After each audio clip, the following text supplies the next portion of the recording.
નમસ્કાર વિદ્યાર્થી મિત્રો, ધોરણ 10 ગણિત અને ચેપ્ટર નંબર 2 બહુપદીના બે વિડીયો ઓલરેડી યુટ્યુબ પર અપલોડ કરેલા છે, જેમાં સ્વાધ્યાય 2.1 અને 2.2 નું સંપૂર્ણ માહિતી, સંપૂર્ણ ગણતરી તમને દર્શાવેલી છે.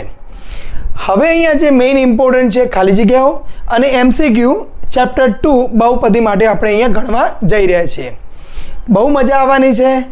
તમારા મિત્રો જોડે આ વિડીયો શેર કરજો, લાઈક કરજો અને સબસ્ક્રાઈબ કરજો, જેથી મેક્સિમમ ટુ મેક્સિમમ ગુજરાતી મીડિયમના વિદ્યાર્થીઓ માટે આ વિડીયો પહોંચી જાય. ચલો શરૂ કરીએ. નીચેનામાંથી કઈ બહુપદી છે? જો યાદ કરીએ, અને જો કદાચ તમને ખબર ના હોય તો પહેલા વિડીયોમાં તમે જોઈ શકો છો કે બહુપદી ક્યારે હોય છે, ક્યારે બહુપદી નથી બનતી, તેની સંપૂર્ણ માહિતી આપણે આપેલી છે. તો 2x² + 5x - 20 હંમેશા યાદ રાખવાનું છે કે બહુપદીમાં જે ચલ હોય એ ક્યારે પણ છેદમાં હોવો જોઈએ નહીં. એટલે છેદમાં 1/x, 2/x, 3/x કે કોઈ પણ કે છેદમાં x² x ની 3 ઘાત ક્યારેય પણ ચાલશે નહીં.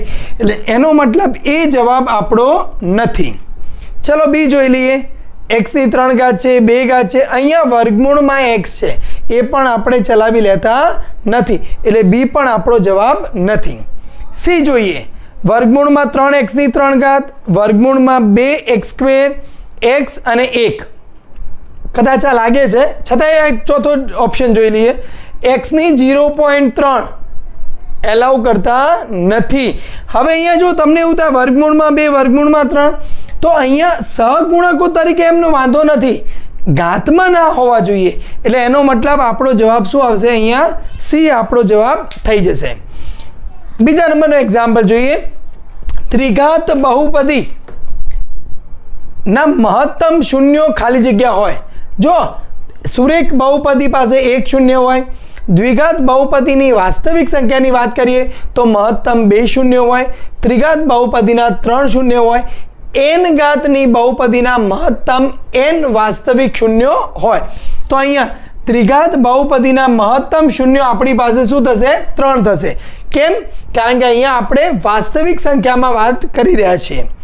જો દ્વિઘાત બહુપદી k-1x² + kx + 1 નું 1 0 - 3 હોય તો k બરાબર ખાલી જગ્યા. એટલે જોતા તો આમ થોડું વિચિત્ર લાગે છે, પણ બહુ જ સરળ દાખલો છે. 1 0 તમને આપી દીધું છે. જો કોઈ પણ બહુપદીનું શૂન્ય હોય k, તો શું થાય? એ કિંમત તમે બહુપદીના અંદર મૂકવામાં આવે x ની જગ્યાએ, તો બહુપદીનું મૂલ્ય શું થઈ જાય? 0 થઈ જાય. તો અહીંયા 1 0 - 3 છે, તો અહીંયા x ની જગ્યાએ હું -3 મૂકી દઉં તો k-1 - 3² એટલે 9 થાય. પછી અહીંયા -3 મૂકીએ x ની જગ્યાએ તો -3k + 1 આના બરાબર શું થવું જોઈએ? 0 થવું જોઈએ. કારણ કે આ જે છે એ આ બહુપદીનું શૂન્ય છે, એટલે -3 x ની જગ્યાએ મૂકવામાં આવે તો આખી બહુપદીની કિંમત શું થઈ જવી જોઈએ? 0 થવી જોઈએ. તો હવે અહીંયા જુઓ, ચલો તો 9k -9 અહીંયા મલ્ટીપ્લાય થશે, -3k અને +1 બરાબર 0 છે. તો ચલો હજી આગળ વધીએ એનું કેલ્ક્યુલેશન માટે. તો 9k માંથી 3k જશે તો કેટલા વધશે તમારી પાસે? 6k વધશે. -9 અને +1 એટલે -8 છે. જમણી બાજુ લઈ જાઓ તો +8 થઈ જશે. તો k બરાબર શું થશે? 8/6 8/6 એટલે k તમને મળે છે 8/6. 2 કેન્સલ આઉટ કરી દઈએ તો આપણને શું જવાબ મળી જાય છે? 4/3. તો તમારો જવાબ અહીંયા આવશે, ત્રીજાનો જવાબ બી. બહુ જ ઇન્ટરેસ્ટિંગ એક્ઝામ્પલ હતો, મજા આવતી હશે. નંબર 4.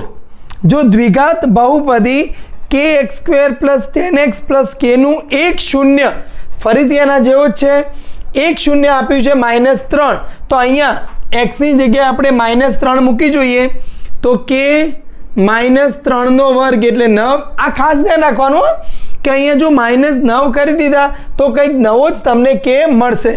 અહીંયા -3 મૂકો તો -30 થશે અને +k બરાબર 0 થવું જોઈએ. આ 9k અને k એટલે કેટલા થશે? 10k. આ 30 ને હું જમણી બાજુ લઈ જાઉં તો પ્લસ થઈ જાય, તો અહીંયા કે બરાબર 30/10 એટલે શું જવાબ મળી જશે તમને 3 મળી જશે. તો અહીંયા આપણો આન્સર મળે છે કે બરાબર 3. તો ખાલી જગ્યાઓ માટે MCQ જે છે એ 1, 2, 3 અને 4 બરાબર સમજાઈ ગયા છે. આગળ વધીએ નંબર 5 તરફ. એક્ઝામ્પલ નંબર 5 તરફ આગળ વધીએ. દ્વિઘાત બહુપદી px બરાબર x² - 3x + 2 ના શૂન્યોનો ગુણાકાર ખાલી જગ્યા મળે. જો અહીંયા શૂન્યોનો ગુણાકાર પૂછ્યો છે, કદાચ એવું પૂછી દે શૂન્યોનો સરવાળો શું મળે તો પણ આપણને આવડી જ જાય. ફરીથી એક વખત બધું આખું રિવાઇઝ કરાવી દઉં છું તમને. તો અહીંયા આલ્ફા પ્લસ બીટા જો કદાચ પૂછ્યું હોત તો તમારી જોડે શું આવત? માઇનસ એક્સનો સહગુણક એટલે -3/x² નો સહગુણક 1 એટલે શું આવત? 3. જો સરવાળો પૂછ્યો હોત તો અહીંયા આપણને શું પૂછ્યું છે? ગુણાકાર. તો આલ્ફા ઇન્ટુ બીટા બરાબર અચળ પદ 2/1 તો શું મળી જશે તમને? 2. તો અહીંયા ગુણાકાર કેટલો મળશે આપણને? 2 મળી જાય છે. સુરેખ બહુપદીનો આલેખ મેં તમને ફર્સ્ટ લેક્ચરમાં બહુપદીના કીધેલું કે સુરેખ બહુપદી હોય તો એનો આલેખ સુરેખ રેખા મળે છે. દ્વિઘાત બહુપદીનો આલેખ આપણને શું મળે છે? પરવલય આકારનો મળી જાય છે. તો અહીંયા આલેખ શું મળશે તમને? અહીંયા રેખા મળશે. જો px બરાબર ax² - 9x + 7 ના શૂન્યોનો ગુણાકાર 21 હોય તો એ બરાબર ખાલી જગ્યા શૂન્યોનો ગુણાકાર. તો ગુણાકાર એટલે આલ્ફા બીટા. આલ્ફા બીટા તમને શું આપેલો છે? ગુણાકાર 21 હોય, પરંતુ આલ્ફા બીટાનું કિંમત શું થાય? આપણા અહીંયા પેલા 2 નો ગુણાકાર બરાબર સહગુણકો પરથી તો અચળ પદ 7/a બરાબર શું મળે આપણને? 21.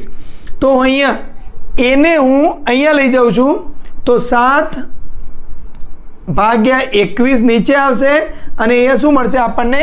a. તો a બરાબર શું થઈ જશે તમને? 1/3. કારણ કે અહીંયા 7 આપણે કેન્સલ આઉટ કરી દઈએ તો એ તમને શું મળશે? 7/3. ફરીથી રિપીટ કરી દઉં. બંનેનો ગુણાકાર બરાબર અચળ પદ ભાગ્યા a એટલે અહીંયા ગુણાકાર અચળ પદ ભાગ્યા a કેટલો આપેલો છે? 21. 21 નીચે આવે એ અહીંયા આવી ગયો તો એ બરાબર શું મળે છે? 1/3. બહુપદી 2k - 1x² + 5x + 3k ના શૂન્યો એકબીજાના વ્યસ્ત હોય તો કે બરાબર ખાલી જગ્યા. જો એકબીજાના વ્યસ્તનો મતલબ શું થાય? કે બંનેનો ગુણાકાર કેટલો થાય? 1. સમજો બરાબર? એકબીજાના વ્યસ્ત એટલે ધારો કે હું એમ કહું 5નો વ્યસ્ત શું હોય આપણને ખબર છે? 1/5. તો આ બંનેનો ગુણાકાર કેટલો થઈ જાય? 1. તો એનો મતલબ આલ્ફા અને બીટા એ બંનેનો ગુણાકાર કેટલો છે? 1 છે. તો હવે અહીંયા જુઓ તો આલ્ફા બીટા બે બીજનો ગુણાકાર કેવી રીતે મળે? તો અહીંયાથી અચળ પદ 3k ભાગ્યા 2k - 1 બરાબર કેટલું મળી જાય છે આપણને? 1 મળે છે. તો હવે અહીંયાથી આમ વધીએ આગળ તો 3k બરાબર શું થશે? આને હું જમણી બાજુ લઈ જાઉં તો 2k - 1 થશે. 2k ને ડાબી બાજુ લઈ આવીએ તો 3k - 2k એટલે k બરાબર શું મળે આપણને? -1 મળી જશે. તો અહીંયા તમારો જવાબ આવશે k બરાબર -1. એટલે જુઓ આમાં તમને કદાચ એવું લાગતું હશે કે આ થોડી ગણતરી અટપટી છે, થોડું સમજવામાં ડિફિકલ્ટ છે, પણ છે બધા તમારા બહુપદીના જ એક્ઝામ્પલ્સ, પણ થોડાક ફેરવીને પૂછેલા છે. એટલે શાંતિથી તમે સમજશો તો આરામથી તમને ખ્યાલ આવી જશે. ફરીથી રિવિઝન કરાવી દઉં. એકબીજાના વ્યસ્ત છે એટલે વ્યસ્ત માટે બે સંખ્યાઓ એકબીજાની વ્યસ્ત હોય તો એમનો ગુણાકાર શું થઈ જાય? 1 થઈ જાય. જો કદાચ એવું કીધું હોત અહીંયા બીજી કોઈ રીતે બીજા કોઈ એક્ઝામ્પલમાં કે એકબીજાના ઋણ સંખ્યાઓ છે તો એનો મતલબ આલ્ફા પ્લસ બીટા બરાબર શું થાય? 0 થાય. તો એવા કેસમાં આવશે આગળ એક્ઝામ્પલ, આપણે એવા પણ કેસીસ જોઈશું. તો અહીં આલ્ફા બીટા 1 છે તો આલ્ફા બીટાનો ગુણાકાર શું થાય? અચળ પદ ભાગ્યા x² નો સહગુણક 1. બસ હવે આને સોલ્વ કરી દો એટલે તમને k ની કિંમત અહીંયા શું મળી જાય છે? -1. ચલો હવે આગળ વધીએ એક્ઝામ્પલ નંબર 9 તરફ. એક્ઝામ્પલ નંબર 9 કદાચ તમે ટ્રાય કરી શકો 9, 10, અહીંયા 11 છે ને 12 અને પછી પણ તમે સમજવું હોય તો સમજી શકો છો. બહુપદી x² + 3x + k નું 1 0 2 હોય તો k બરાબર ખાલી જગ્યા એટલે 1 0 આપી દીધું છે 2 તો x ની જગ્યાએ તમારે શું મૂકી દેવાનું છે? 2. તો અહીંયા 2 મૂકો તો 2 નો વર્ગ કરશો એટલે 4 થશે. 3 × 2 = 6 અને પ્લસ k શું થાય? શૂન્ય છે તો આ બહુપદીનું મૂલ્ય પણ કેટલું થઈ જાય તમારું 0 થઈ જશે. તો અહીંયાથી તમને k બરાબર કેટલું મળશે? અહીંયા 10 રાઈટ સાઈડમાં લઈ જઈશું તો આપણને મળશે -10. અહીં k બરાબર થશે -10. જો આલ્ફા અને બીટા બહુપદી 2x² + 3x + 1 ના બે શૂન્ય હોય તો 1/α + 1/β. આવું તો કંઈ ભણ્યા નથી, કારણ કે આલ્ફા ઇન્ટુ બીટા આપણને આવડે, આલ્ફા પ્લસ બીટા આપણને આવડે, પણ 1/α + 1/β તો કેવી રીતે આવડે આપણને? તો કંઈ જ વાતો નહીં, સરળતાથી સમજી જઈએ આપણે. તો અહીંયા 1/α + 1/β જો મારે શોધવું હોય તો પહેલાં આનું કંઈક સોલ્યુશન લઈ લઈએ આપણે. તો આનો લસા લો તો શું થાય? આલ્ફા બીટા, અને ઉપર શું થઈ જાય? Beta plus alpha. એટલે બીટા પ્લસ આલ્ફા કહું કે આલ્ફા પ્લસ બીટા કહું, બંને એક જ છે. તો હવે અહીંયા જો આ જે બહુપદી છે એના બે બીજો આલ્ફા અને બીટા હોય, બે શૂન્ય આલ્ફા અને બીટા હોય તો એ બંનેનો સરવાળો કેટલો થાય? તો આલ્ફા પ્લસ બીટા બરાબર -b/a, એટલે એક્સનો સહગુણક x², એટલે -3/2, અને બંનેનો ગુણાકાર કેટલો થાય? 1/2. હવે આ છેદનો છેદને અંશમાં લઈ જાઓ તો બે કેન્સલ આઉટ થઈ જાય, તો તમારો જવાબ શું મળી જાય? અહીંયા -3 મળી જાય. બહુ જ સરળ દાખલો હતો, 1/α + 1/β. પણ કદાચ આપણા નજરમાં ન આવ્યો હોય એક્ઝામ્પલ, તો આ એક્ઝામ્પલ કદાચ છૂટી પણ જાય, એટલે ડિફિકલ્ટ આપણને લાગે. તો same to same example number મેં 11 માટે ખાલી બહુપદી ચેન્જ કરી છે, તો એક વખતે આપણે એના ઉપર નજર કરી દઈએ. તો અહીંયા શું થશે? તો આ એક્ઝામ્પલમાં આપણો જવાબ આવેલો -3. હવે આના માટે સેમ આ જ છે, ખાલી બહુપદી બદલાઈ છે. તો આલ્ફા પ્લસ બીટા એટલે બીટા પ્લસ આલ્ફા શું થાય? અહીંયા -16/7, અને અહીંયા છેદમાં શું બનશે? 4/7. એટલે અહીંયાથી 7 કેન્સલ આઉટ થઈ જશે, -16/4, એટલે અહીંયા જવાબ મળશે આપણને -4. એટલે આ એક્ઝામ્પલ જો પૂછ્યો હોય તો -4. પણ આવું તમારે પર્ટિક્યુલર એક્ઝામ્પલ યાદ નથી રાખી દેવાનો, મેથડ સમજવાની છે. એટલે હવે અહીંયા બહુપદી તમને કોઈ પણ પૂછી દે, 1/α + 1/β પૂછ્યું હોય તો એ આપણને સરળતાથી આવડી જવું જોઈએ. ઘણી વખત એવું પણ પૂછે છે કે અહીંયા 1/α + 1/β ન પૂછ્યું હોય, એની જગ્યાએ શું પૂછે કે એમના શૂન્યોના વ્યસ્તનો સરવાળો. હું અહીંયા લખું છું આ -4, શું કહે છે? શૂન્યોના વ્યસ્તનો સરવાળો. એટલે એનો મતલબ શું થાય? 1/α + 1/β, એ પણ એટલે શૂન્યો કોણ? આલ્ફા અને બીટા, એમના વ્યસ્ત, એટલે 1/α 1/β એમનો સરવાળો. તો 1/α + 1/β એ પણ તમને શું મળી જાય છે? અહીંયા -4. એટલે આ ખાસ ધ્યાન રાખવાનું છે. ઓકે, નંબર 12, બહુપદી 4x² + kx + 9 ના બે શૂન્યોનો સરવાળો 12 હોય. જો હમણાં મેં આગળના જે એક્ઝામ્પલ નંબર શાયદ આઈ થિંક 5 કે એવું કંઈક હતો, એમાં કીધેલું કે સરવાળો ગુણાકાર કોઈ બી પૂછ્યો તો આપણે આવડવું જોઈએ. તો શૂન્યોનો સરવાળો એટલે તમને આલ્ફા પ્લસ બીટા આપી દીધો છે 12. પણ હવે અહીંયાથી આલ્ફા પ્લસ બીટા શું થાય? તો -k/4, કારણ કે એક્સનો સહગુણક x² નો સહગુણક ઋણ નિશાની 12. તો અહીંયાથી k બરાબર અહીંયા 12 × 4 એટલે 48 થશે. તો અહીંયા માઇનસ છે તો અહીંયા લાગી જશે, તો કેની કિંમત આપણને કેટલી મળી જાય છે? -48. તમને મજા આવતી હશે, બરાબર. એક્ઝામ્પલ નંબર આપણા 12 સુધી સોલ્વ થઈ ગયા છે. આગળ વધીએ 13 થી. એક્ઝામ્પલ નંબર 13 તરફ આગળ વધીએ. બહુપદી x² + 4x + 1 4x⁵ - 7x + 9 નો ઘાતાંક. હવે અહીંયા જો આપણે બહુપદીના તો ઘાતાંકમાં શું ભણ્યા કે એક્સની જે મહત્તમ ઘાત હોય એ. હવે અહીંયા તો જો એક્સ આ બે બહુપદીનો ગુણાકાર છે, એટલે હવે બે બહુપદીનો ગુણાકાર કરવા આપણે ક્યારે જઈએ અને ઘાતાંક ક્યારે શોધીએ આપણે? તો આ તો ઘણું અઘરું પડી જાય. પણ એના કરતાં થોડીક એક શોર્ટકટ ટ્રીક વાપરીએ તો શું થાય? હવે અહીંયા જો તમે 9ને જ્યારે x² વડે ગુણશો તો 9x² થશે, 9 × 4x, પછી 9 × 1. પણ એ બધાની આપણે જરૂર જ નથી. આપણે તો મહત્તમ એક્સની ઘાત ક્યારે મળે તમને? કે અહીંયા જે એક્સની મોટી ઘાત છે આ પદ અને આ બે પદ ગુણાય ત્યારે. તો આ 4xની 5 ઘાત અને x નો વર્ગ ગુણાય એટલે 4xની બેઝ સરખું હોય તો ઉપર શું થાય? સરવાળો થાય. તો અહીંયા શું મળશે તમારું? 5 અને 2, એટલે અહીંયા 4x7 મળે, પછી બીજા બધા પદ મળશે પણ આપણે એ બધાની ચિંતા નથી. તો અહીંયા શું થશે, તમારી પાસે એનો ઘાતાંક કેટલો મળી જશે, 7 મળશે.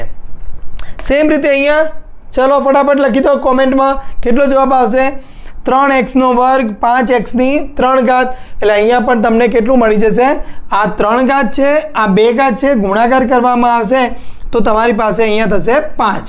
તો આ એક્ઝામ્પલ પણ સેમ એના માટેનો જ હતું. બહુપદી x² + 4x + 4ના બે શૂન્યો આલ્ફા અને બીટા હોય તો, હવે આલ્ફા પ્લસ બીટા નહીં, આલ્ફા ઇન્ટુ બીટા પણ નહીં, હવે તો અહીંયા પૂછવામાં આવ્યું α² + β².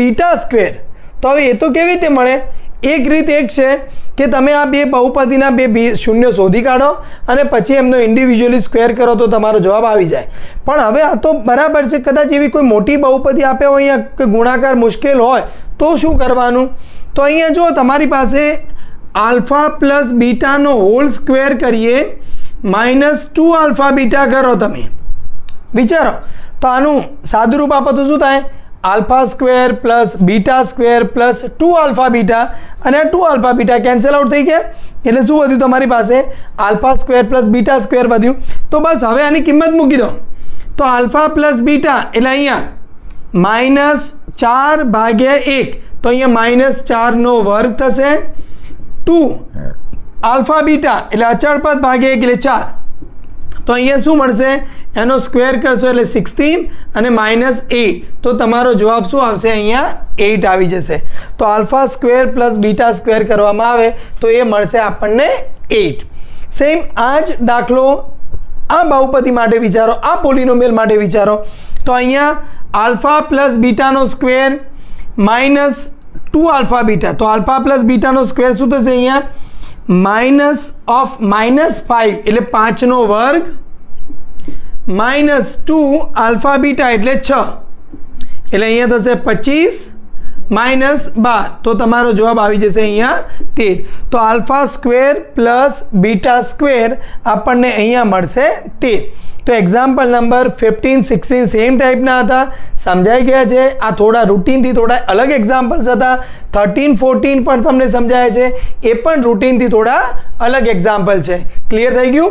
તો હવે પછી 17થી જે એક્ઝામ્પલ છે એ ગ્રાફ ટાઈપના એક્ઝામ્પલ્સ આપણે ચલો જોઈએ. હવે એક્ઝામ્પલ નંબર 17, y = px નો આલેખ આપેલ છે તો તેના શૂન્યો શોધો. એટલે કેટલા શૂન્યો છે એ ભાષામાં છે. તો અહીંયા જુઓ, x અક્ષ સાથેનું છેદબિંદુ તો 1, 2, 3 અને 4. તો આ જે બહુપદીનો આલેખ છે એના કેટલા શૂન્યો હશે? 4 હશે. શું આપ્યું છે તમને? y = px. હવે અહીંયા કેટલા શૂન્યો મળશે તમને? 2 મળશે y = px માટે. એટલે એ તો બહુ જ આસાનીથી તમને આવડી જ જાય છે, અને આપણે આખું સ્વાધ્યાય 2.1 આ જ ટાઈપના એક્ઝામ્પલ પણ સોલ્વ કરેલા છે. દ્વિઘાત બહુપદીનો આલેખ નીચે મુજબ છે તો બહુપદીના શૂન્યો ખાલી જગ્યા અને ખાલી જગ્યા મળે. આ એક દ્વિઘાત બહુપદીનો આલેખ આપેલો છે. તો જો એ x અક્ષને ક્યાં છેદે છે? તમારી પાસે -2 આગળ છેદે છે અને 3 આગળ છેદે છે, તો ઓટોમેટિકલી આપણે કહી શકીએ કે એમના શૂન્યો કેટલા હશે? -2 હશે અને 3 હશે. એક્ઝામ્પલ નંબર 19, જો આ પૂછાઈ જાય તો લગભગ મોટાભાગના વિદ્યાર્થીઓનો જવાબ ખોટો આવે. x = py નો આલેખ નીચે મુજબ છે તો તેના શૂન્યો ખાલી જગ્યા મળે. એટલે પહેલા આલેખમાં કેટલા શૂન્યો મળશે, બીજા આલેખમાં કેટલા શૂન્યો મળશે? અહીંયા શું આપ્યું છે તમને? x = py, એટલે જે તમારી બહુપદી છે એ y-માં છે. જો તમારી બહુપદી y-માં હોય તો y અક્ષ સાથેના છેદબિંદુ તમારે ગણવા પડે. તો અહીંયા y અક્ષ સાથેનું છેદબિંદુ 1 છે, એટલે અહીંયા શૂન્યો કેટલા મળે? આ આલેખ માટે 1 મળે. જો તમને અહીંયા y = px કીધું હોત તો તમારો આ આલેખ માટેનો જવાબ 0 થાત. એટલે આ બરાબર સમજવાનું છે. x = py છે એટલા માટે અહીંયા જવાબ કેટલો આવે છે? 1 આવે છે. તો હવે અહીંયા તમને સમજાઈ ગયું હશે, x = py માટે આ જે આલેખ છે એનો જવાબ શું આવશે? તો y અક્ષ સાથેના છેદબિંદુ તમારે શોધવાના છે. અહીંયા 1, 2 અને 3 મળે છે, તો તમારો જવાબ અહીંયા આવી જશે 3. બધાને ટોટલ કમ્પ્લીટ તમને જે 19 એક્ઝામ્પલ્સ છે એ એકદમ સરસ રીતે સમજાઈ ગયા છે. મિત્રોને શેર કરજો, તમે લાઈક કરજો અને ચેનલને સબસ્ક્રાઈબ ના કરી હોય તો સબસ્ક્રાઈબ કરજો. જય હિન્દ, જય જય ગરવી ગુજરાત.